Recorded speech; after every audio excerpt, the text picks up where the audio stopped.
एक, जब दो वोट के अधिकार के लिए बाबा साहब लंदन में अंग्रेजों से लड़ रहे थे, तो उस समय मो अली जिन्ना और सर आगार खां नाम के दो मुसलमान भाइयों ने बाबा साहब का साथ दिया था। दो, जब ज्योतिबा फुले हमारे लिए पहली बार स्कूल खोल रहे थे, तब उस समय उस्मान शेख नाम के मुसलमान भाई ज्योतिबा फुले को जमीन दिया था। तीन, माता सावित्री बाई फुले को उस्मान शेख की बहन फातिमा शेख ने सावित्री बाई फुले का साथ दिया और पहली शिक्षिका भी हुई। चार, जब बाबा साहब हमें पानी दिलाने के लिए सत्याग्रह कर रहे थे, तो उस सत्याग्रह को करने के लिए जमीन मुसलमान भाइयों ने दिया था। पांच, बाबा साहब को संविधान लिखने के लिए संविधान सभा में नहीं जाने दिया जा रहा था, तब बंगाल के 48% मुसलमान भाइयों ने ही बाबा साहब को चुनकर संविधान में भेजा था। खुद हमारे अपने लोगों ने वोट नहीं दिया था बाबा साहब को। हमारा दुश्मन मुसलमान नहीं है। हमारा दुश्मन वो है जो हमको साफ पानी पीने से रोक कर रखा।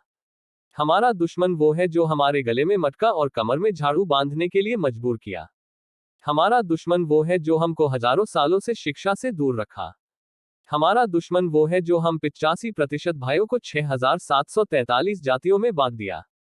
हमारा दुश्मन मुसलमान है। इस तरह के बहकावे में मत आओ। अगर मुसलमान इस देश का दुश्मन होता तो अकबर का सेनापति मानसिंह एक हिंदू और महाराणा प्रताप का सेनापति हकीम खां एक मुसलमान नहीं होता। खतरा इस देश को नहीं, खतरा कुर्सी को है, इसलिए इस तरह से हिंदू और मुसलमान को भड़काया जा रहा है। अगर आप अभी नहीं जागे तो सरकार यह व्यवस्था करने जा रही है। आपके सामने थाली तो रखी जाएगी और उसमें भोजन भी रखा जाएगा, लेकिन आपका हाथ और मुंह बांध दिया जाएगा।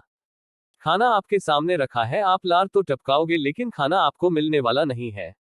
इसलिए अगर चाहते हो कि मुंह पर लगाम न लगे तो आप अपनी जिम्मेदारी को समझे और समाज को जगाने और संगठित करने का काम करिए।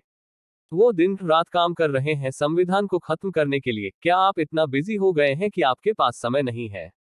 कम से कम 1 या 2 घंटे का समय दीजिए, उनके बीच में जाइए। यह मत सोचिए कि हमें कोई 100-200 देगा या 100-200 का तेल भरवाएगा तब हम चलेंगे, क्योंकि बाबा साहब ने किसी से यह नहीं कहा था कि मेरे बीवी बच्चे भूखे मर रहे हैं, उसके लिए मुझे पैसे दो तो मैं समाज के लिए काम करूंगा। इसलिए संगठित हो जाए, अन्यथा सोचने का वक्त भी नहीं मिलेगा।